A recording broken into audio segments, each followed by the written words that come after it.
આપને કોઈ આમંત્રિત મહેમાનો ના મળતા હોય તો એને સિવાય મહેમાનોને આમંત્રણ મોકલશે. આપ કોન્વોકેશનની ડેટ નક્કી કરો. પણ આજના જે તાનાશા વીસી છે ક્યાંક ને ક્યાંક પોતાની આજુબાજુની પ્રાઇવેટ યુનિવર્સિટીઓ છે તેને ફાયદો પહોંચાડવા માટે સીટોમાં ઘટાડો કરે છે, અને જો રિપીટ થશે, રિપીટની વાત હશે તો NSUI ચોક્કસપણે આ વાઇસ ચાન્સેલરનો વિરોધ કરશે. એટલે યુનિવર્સિટીનું તંત્ર એ ચલાવવું હોય તો લોકોની વચ્ચે જવું પડે, યુનિવર્સિટીની સમસ્યાઓ તે સાંભળવું પડે, પણ વાઇસ ચાન્સેલર શ્રી છે તે તૈયાર જ નથી સાંભળવા માટે. નમસ્કાર, આપ જોઈ રહ્યા છો UTC news. Maharaja Sayajirao university વડોદરાના રાજવીએ આ અનમોલ ભેટ વડોદરાને આપી હતી, આ દેશને આપી હતી. પરંતુ આજે સત્તાધીશોના અણઘડ વહીવટના કારણે આજે આ યુનિવર્સિટીના વિદ્યાર્થીઓ તેના કુલપતિને એક સન્માન તો કરી રહ્યા છે, પરંતુ આ કોઈ સારા કામ માટે નહીં, પરંતુ નિષ્ફળ કામગીરી માટે તેમને એવોર્ડ આપી રહ્યા છે. આવા દિવસો પણ આ યુનિવર્સિટી જોશે તેવી કલ્પના સુદ્ધા કોઈએ નહોતી કરી. જ્યારે વાત કુલપતિની આવે ત્યારે મહારાજા સયાજીરાવ યુનિવર્સિટીના કુલપતિઓમાં એવી મહાન વિભૂતિઓ આવીને બેસી ચૂકી છે કે તેમની સામે પણ જોવું ખૂબ જ અઘરું લાગતું હતું. અને આજે એવા કુલપતિ છે કે વિદ્યાર્થીઓ તેમને નિષ્ફળ કુલપતિ કહી રહ્યા છે ને એવોર્ડ આપી રહ્યા છે. આમાં કોનો વાંક છે? વડોદરાના નાગરિકોનો વાંક છે, યુનિવર્સિટીના વિદ્યાર્થીઓનો વાંક છે, કે પછી કુલપતિનો વાંક છે?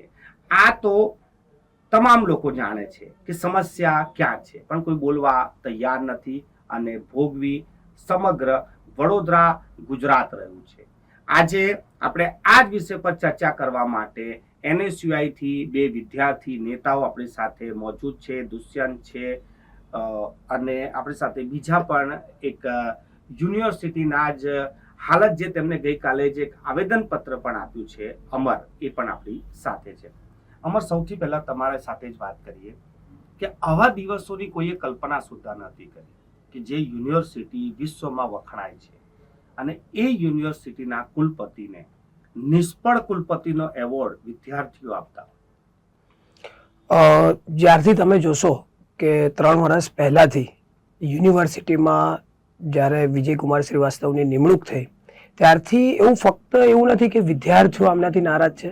તમે કોઈ બી યુનિવર્સિટીના કેટેગરીમાં જાઓ, એ સ્ટાફ હોય કે પ્રોફેસર કેટેગરી હોય કે અન્ય જે સોર્સિસ છે એમાં જાઓ, બધા આમનાથી નારાજ છે. સૌથી પહેલાં તો જે વાઇસ ચાન્સેલર તરીકે જેમની નિમણૂક થાય છે એ યુનિવર્સિટીમાં વિદ્યાર્થીઓ વચ્ચે રહીને વિદ્યાર્થીઓના જે પ્રશ્નો હોય, વિદ્યાર્થીઓને કઈ તકલીફ થઈ રહી છે, વિદ્યાર્થીઓ શું માંગી રહ્યા છે, અને વિદ્યાર્થીઓ સાથે એક જોડાણ એમનું હોવું જરૂરી છે. કારણ કે યુનિવર્સિટીનું બી તંત્ર સારી રીતે ચાલે, વિદ્યાર્થીઓની સમસ્યા જે છે એ સાંભળી શકે, અને વાઇસ ચાન્સેલરની નિમણૂક બી એ જ કારણસર થતી હોય છે. પણ આ યુનિવર્સિટીમાં ડૉક્ટર વિજયકુમાર શ્રીવાસ્તવની એક દર્શન સમાન થઈ ગયું છે. તમારે કરવું હોય તો લાંબી પ્રતીક્ષા તમારે કરવી પડે. આજ સુધી NSUI દ્વારા વારંવાર યુનિવર્સિટીના મેનેજમેન્ટના મુદ્દા હોય, પ્રવેશના મુદ્દા હોય, સિક્યોરિટીના મુદ્દા હોય, અનેક મુદ્દાઓ પર આવેદનપત્રો આપ્યા છે, પણ આજ સુધી વાઇસ ચાન્સેલર પોતે ના કોઈ દિવસ વિદ્યાર્થીઓને મળ્યા છે, ના વિદ્યાર્થીઓ જોડે આવેદનપત્ર લેવા આવ્યા છે. એટલે તમામ જગ્યાએ યુનિવર્સિટીમાં જો કથળતું તંત્ર હોય તો એનો ફક્ત ને ફક્ત એક જ જવાબદાર વ્યક્તિ છે, જે હાલના VC છે. એ ફક્ત વિદ્યાર્થીઓ તરફથી એમનો વિરોધ પ્રદર્શન નહીં હોય, એ તમે અધ્યાપકોનો બી જોશો તો એમના પર લાયકાતના જે કેન્દ્ર સરકારમાં અત્યારે હાઈકોર્ટમાં ગુનાઓ એમના પર ચાલી રહ્યા છે. એટલે ઘણા એવા બધા મુદ્દાઓ છે જેનાથી વિદ્યાર્થીઓ પરેશાન છે, અધ્યાપકો પરેશાન છે, અને અન્ય યુનિવર્સિટીનો સ્ટાફ આમનાથી હેરાન છે અત્યારે.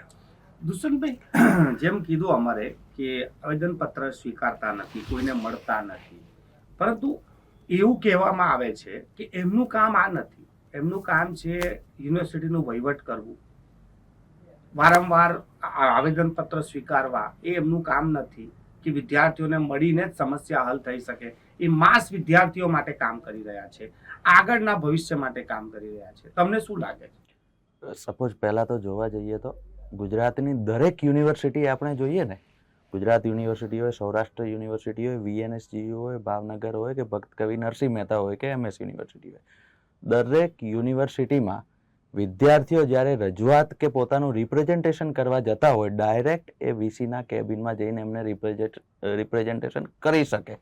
એટલે બધાની જ ઓથોરિટી ક્યાંય રોકતું નથી. એક MS યુનિવર્સિટીના VC એ પોતે 3 લેયર સિક્યુરિટીમાં રહે છે કે વિદ્યાર્થી તો શું, ટીચર્સ કે કોઈ પ્રતિષ્ઠિત નાગરિક પણ એમને મળી શકતું નથી. જ્યારે એપોઇન્ટમેન્ટ માંગવામાં આવે, એડવાન્સ એપોઇન્ટમેન્ટ પણ અમે માંગેલી છે, પરંતુ એડવાન્સ એપોઇન્ટમેન્ટ પણ નથી આપેલી. જો યુનિવર્સિટીના સર્વોચ્ચ પદ પર બેઠેલા doctor Vijaykumar Shrivastava vice chancellor તરીકે કોઈ વિદ્યાર્થી કે સ્ટાફ કે કોઈને મળી શકતા ના હોય તો સૌથી નિષ્ફળ વીસીનું જે કાલે એમને બિરુદ કે એક એવોર્ડ આપવામાં આવ્યો છે એ એકદમ એમના માટે સટીક બેસે છે. પણ દુષ્યંતભાઈ, ઘણા સમયથી આ વાત ચાલે, જેમ તમે કીધું સ્ટાફ, ટીચર્સ બધા પરેશાન છે, તો પછી આ ટેન્યુઅર તો એમનો પૂરો થવા આવ્યો, તો આવા પરિસ્થિતિમાં પણ કેવી રીતે કોઈ વ્યક્તિ આખો ટેન્યુઅર પૂરો કરી શકે? એ આપણે જોવા જઈએ, 11મી ફેબ્રુઆરી 2022ના દિવસે વીસીની નિમણૂક થઈ અને MS યુનિવર્સિટી એ વીસી ડોક્ટર વિજયકુમાર શ્રીવાસ્તવને એ નજરે જોયા કે યુનિવર્સિટીનું કલ્ચર આખું બદલશે, યુનિવર્સિટીનું જે એક યુનિવર્સિટીની લીગેસીને આગળ વધારશે, પરંતુ એ લીગેસીને આગળ વધારવાની જગ્યાએ યુનિવર્સિટીને અધોગતિ તરફ આગળ લઈ જઈ રહ્યા છે. આપણે જઈએ તો સદંતરે નિષ્ફળ. યુનિવર્સિટીનો સ્ટાફ હોય, યુનિવર્સિટીના ટીચિંગ નોન ટીચિંગ સ્ટાફને આઉટસોર્સિંગથી અત્યારે લેવાનું કાવતરું ચાલુ કર્યું. ગાંધીનગરની એજન્સીને કોન્ટ્રાક્ટ આપવામાં આવ્યો. જે રનિંગ અત્યારે નોન ટીચિંગ સ્ટાફ છે એમને પ્રેશરાઇઝ કરવામાં આવ્યા કે તમે સિગ્નેચર કરીને એ એજન્સીના એમ્પ્લોય બનો, ના કે MS યુનિવર્સિટીના. ને જે ના સિગ્નેચર કરીને એમાં એગ્રી ના હોય એમને એમનો પગાર અટકાવવાની પણ વાત કરવામાં આવી હતી. અમરભાઈ, જે રીતે વાત કરીએ કે આટલું બધું થઈ રહ્યું છે, જેમ તમે જણાવી રહ્યા છો, અને દેખાઈ પણ રહ્યું છે, એમાં કંઈ ખોટું પણ નથી. હું પણ એ વસ્તુને સ્વીકાર કરું છું કે મેં ઘણા વીસી જોયા છે, પણ આવા વીસી, આવા મતલબ કે જેમની સામે આટલો રોષ છે, તો આ રોષ કેમ થઈ રહ્યો છે અને આને રોકી કેમ નથી શકાતો? યુનિવર્સિટીમાં જે અત્યારે હાલ કુલપતિ બેઠા છે એ કહી શકાય કે એક સ્વાર્થી વ્યક્તિ છે. તે પોતાના લોકોનું જોવે છે.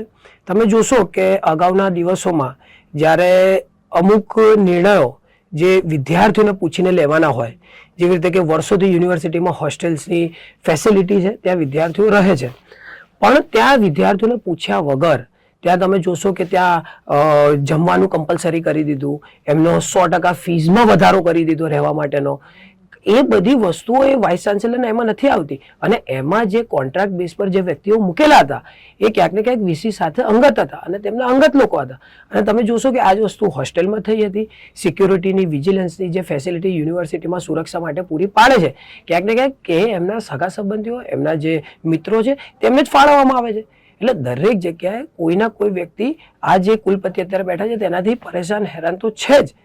એટલે યુનિવર્સિટીનું તંત્ર એ ચલાવવું હોય તો લોકોની વચ્ચે જવું પડે, યુનિવર્સિટીની સમસ્યાઓ તે સાંભળવું પડે, પણ વાઇસ ચાન્સેલર શ્રી છે તે તૈયાર જ નથી સાંભળવા માટે. અમરભાઈ, તમે વિદ્યાર્થી નેતાગીરીમાં ઘણા સમયથી છો, તમે તો ચૂંટાઈ પણ આવ્યા છો. તમને તમારા હિસાબે આ બે લગામ વીસી જે તમે જે રીતે કહી રહ્યા છો કે કોઈનું સાંભળતા નથી, તો એમના પર લગામ કોણ લગાવી શકે અને કેમ લગાવી નથી રહ્યા, એની પાછળ શું લાગે?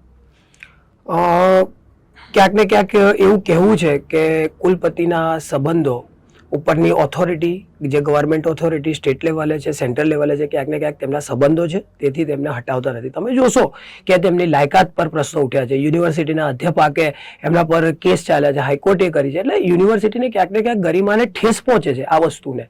કેમ કે જ્યારે કુલપતિ વ્યક્તિ હોય એની એક છબી સાફ સુથરી હોવી જોઈએ, એક સારું એનું વિઝન હોવું જોઈએ, પણ જોશો તમે અત્યારના કુલપતિનું કોઈ વિઝન નથી. સવાલો ઉઠ્યા છે, કોર્ટમાં PILO દાખલ થયેલી છે, તેમની લાયકાત પર સવાલો છે. એટલે ઘણા બધા મુદ્દાઓ એવા છે. અમે આજ સુધી યુનિવર્સિટીમાં 10 વર્ષથી અભ્યાસ કરીએ છીએ, અમે યુનિવર્સિટીમાં ઇલેક્શન લડેલા છીએ, ખાસા બધા વાઇસ ચાન્સેલરો અમે જોયા છે, પણ આ રીતની તાનાશાહ વૃત્તિવાળા કોઈ કુલપતિ અમે આજ સુધી જોયા નથી. જે બી અમે આવેદનપત્રો આપવા યુનિવર્સિટી હેડ ઓફિસ જતા હોઈએ તે અમારો અવાજ સાંભળતા હતા, તે પોતે આવેદનપત્ર લેવા આવતા હતા અને વિદ્યાર્થીઓ સાથે જોડીને રહેતા હતા. એટલે અમે આગળ આ જે વાઇસ ચાન્સેલરની જે ટર્મ પૂરી થઈ રહી છે, અમે યુનિવર્સિટીમાં એવું ઈચ્છીએ છીએ કે જે બી નવું વ્યક્તિત્વ આવે, રિપીટ થવાની તો કોઈ વાત જ નથી, જોતા જ નથી. યુનિવર્સિટીનો માહોલ બગડી ગયો છે, સ્તર ઘટ્યું છે. અમે ઈચ્છીએ છીએ કે યુનિવર્સિટીમાં આવે એ આવા વિવાદિત કોઈ વ્યક્તિ ના હોય, સારા પ્રોફેસર હોય, લાયકાત હોય, વિદ્યાર્થીઓનો અવાજ સાંભળે અને વિદ્યાર્થીઓના હિત માટે કામ કરે. એવું અમે વીસી ઈચ્છીએ છીએ, જે યુનિવર્સિટીને સારી રીતે સમજી શકે, અહીંયાનો લોકલ હોય, એના વિદ્યાર્થીઓને સમજે, યુનિવર્સિટીનું કલ્ચરને સમજે. એવા અમે વાઇસ ચાન્સેલરને આવનારી જે ટર્મ હશે, નવા જે નિમણૂક થશે, એવા અમે ઈચ્છીએ છીએ. દુષ્યંતભાઈ, તમને એવું લાગે છે કે વડોદરાની જે નેતાગીરી છે, જે લોકોએ પ્રેઝન્ટેશન કરવું જોઈએ, ભલે કેન્દ્ર હોય કે રાજ્ય હોય, ત્યાં એ લોકો કરી નથી શકતા, તો કેમ નથી કરી શકતા? આપણે બિન રાજકીય રીતે વાત કરીએ તો વડોદરાની નેતાગીરી, વડોદરામાં ધારાસભ્યો હોય કે સાંસદ સભ્યો હોય કે કોર્પોરેશન હોય, પંચાયત લેવલથી પાર્લામેન્ટ સુધી બીજેપી જ છે. એ લોકો રિપ્રેઝન્ટેશન એટલે નથી કરી શકતા. લોક વાચાળમાં એવી આખા શહેરમાં ચર્ચા છે, આ વાઇસ ચાન્સેલર પ્રધાનમંત્રી ઓફિસમાં એમના માનીતા સગાઓ બહુ હાઈ પોઝિશન પર બેઠા છે ને આ વાઇસ ચાન્સેલરને બચાવી રહ્યા છે. જ્યારે એમની પોતાની 10 વર્ષની પ્રોફેસરશીપ પતિના હોય છે, વાઇસ ચાન્સેલર બનવાની પહેલી લાયકાત છે, હાઈકોર્ટમાં એમનો કેસ ચાલતો હોય અને એના પછી કેન્દ્ર સરકારે 3 મહિના પહેલા એમના પર કમિટી મૂકી ફેક્ટ ફાઇન્ડિંગ, અને એમને બી પ્રેશરાઇઝ કરીને એનો રિપોર્ટ દબાવવામાં આવ્યો. તો જો કમિટી જો રિપોર્ટ આપી ના શકતી હોય તો વડોદરા શહેરની નેતાગીરી નબળી પુરવાર થઈ અને પ્રધાનમંત્રી સામે રજૂઆત ના કરી શકે એ આપણે પણ સમજી શકીએ, સ્વાભાવિક છે. અમરભાઈ, પણ હવે શું? કેમ કે માનો કે તમે જેમ કીધું કે ફેબ્રુઆરીમાં એમનો ટેન્યુઅર તો પૂરો થઈ જશે, એ રિપીટ થશે કે કેમ, કે પછી નવા વીસી આવશે. હવે આ માનો ચીલો પડી ગયો કે નવા વીસી પણ આવી જ રીતે આવ્યા, તો શું? અમે ગઈકાલથી જ રજૂઆતમાં પણ કીધું હતું કે યુનિવર્સિટીમાં આગળની જો રૂપરેખા યુનિવર્સિટીની સુધારવી હોય તો જે બી વાઇસ ચાન્સેલરની નિમણૂક થાય એ યુનિવર્સિટીના કોઈ પ્રોફેસર હોવા જોઈએ, જે યુનિવર્સિટીને સારી રીતે સમજી શકે, એના શું પ્રશ્નો હતા, એનો ઇતિહાસ શું રહ્યો હતો અને વિદ્યાર્થીઓ શું માંગી રહ્યા છે, એ ક્લિયર વિઝન હોવું જોઈએ. અને જો કોઈક આ રીતના વાઇસ ચાન્સેલરની નિમણૂક થશે તો એને ચોક્કસપણે એનો વિરોધ કરશે. કાલે પણ અમે ચીમકી આપી દીધી છે યુનિવર્સિટીના સત્તાધીશોને, હાઈ ઓથોરિટીને, કે અમે જે બી વાઇસ ચાન્સેલરની નિમણૂક કરે યુનિવર્સિટીમાં એ યુનિવર્સિટીના અંદરથી હોવો જોઈએ, યુનિવર્સિટીને જે ઇતિહાસ જાણતો હોય, યુનિવર્સિટીને સારી રીતે સમજી શકે. કારણ કે આવા વાઇસ ચાન્સેલરને બેસાડીને જેવી રીતે તમે જોશો કે એડમિશનના જ્યારે પ્રશ્નો ઊભા થયા હતા ત્યારે વડોદરા શહેરના ધારાસભ્યોથી લઈને સાંસદ સભ્યોથી લઈને બધાએ અપીલ કરી, ઇવન કે વાઇસ ચાન્સેલર એમનો ફોન રિસીવ નતા કરતા. આટલી બધી તાનાશાહ વૃત્તિ જો કોઈ કુલપતિ બેઠો હોય અને ચલાવતો હોય તો એ તદ્દન ખોટું છે. વડોદરા માટે અહિત છે, મહારાજા સયાજીરાવ યુનિવર્સિટી માટે અહિત છે, અને ક્યાંક ને ક્યાંક જ્યાં મહારાજા સયાજીરાવ છે એ પણ દુઃખ અનુભવતા હશે કે ક્યાંક ને ક્યાંક આવા કુલપતિઓ મારી યુનિવર્સિટીનું નામ ખરાબ કરી રહ્યા છે.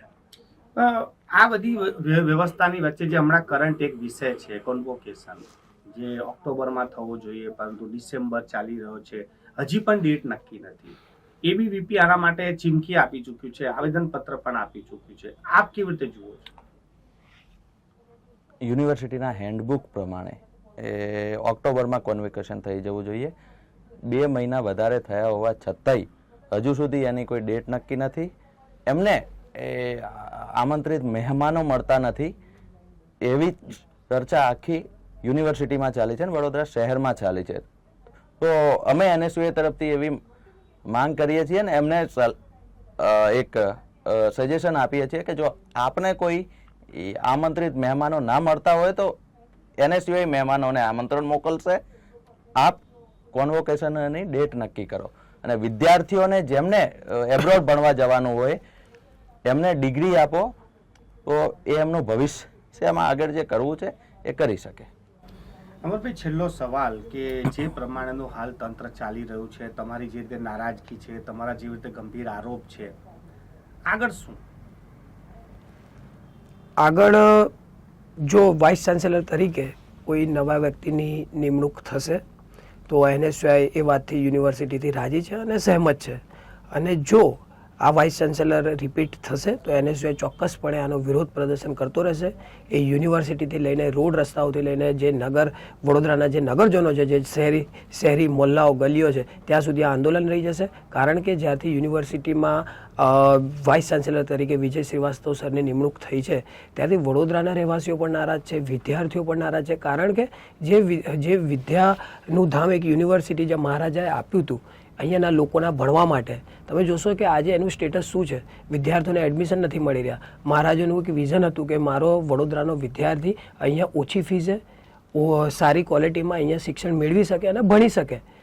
પણ આજના જે તાનાશા વીસી છે ક્યાંક ને ક્યાંક પોતાની આજુબાજુની પ્રાઇવેટ યુનિવર્સિટીઓ છે તેને ફાયદો પહોંચાડવા માટે સીટોમાં ઘટાડો કરે છે, ફીસ વધારો કરે છે, પ્રાઇવેટાઇઝેશનને એ આપે છે, શિક્ષકોની નિમણૂક નથી થતી, વિદ્યાર્થીઓને સ્કોલરશિપના ઇસ્યુ છે. એટલે ઘણા બધા એવા ઇસ્યુ છે અને આ વાઇસ ચાન્સેલર જે છે, જે કુલપતિ છે, તે પહોંચી વળે તેમ લાગતું નથી. અને જો રિપીટની વાત હશે તો એનએસયુઆઈ ચોક્કસપણે આ વાઇસ ચાન્સેલરનો વિરોધ કરશે અને નવા જે વીસી તરીકેની જે ફેરબદલી કરવાની છે તે નવા કોઈ ચહેરો આવે યુનિવર્સિટીનો હોય તેવી એનએસયુઆઈ માંગ કરશે.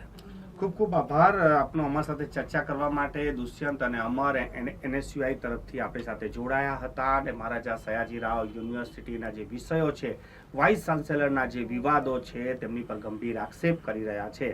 એમ તો યુનિવર્સિટીમાં આવતા વિદ્યાર્થીઓને યુનિવર્સિટી સન્માન કરતું હોય છે, તેમને પાસ કે ફેલ ના સર્ટિફિકેટ આપતી હોય છે, પરંતુ અહીંયા તો વિદ્યાર્થીઓ જ કુલપતિને હવે નિષ્ફળતાનો એવોર્ડ આપી રહ્યા છે.